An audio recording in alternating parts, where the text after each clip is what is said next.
شوف واحد يتمشى بمنطقته، بس شوفوا هاي الجمال. هاي اليوم يلا اول يوم اتمشى هنا، دا اكتشف هاي الامور.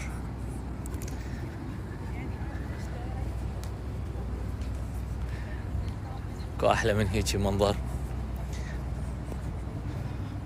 والله عاشوا اهل الامارات، وفرون هيك مناظر حلوه لناسهم.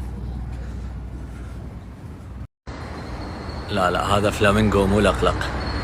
موجوده اكثر من محميه الهم هنا بالامارات، موجوده هوايه من عندهم.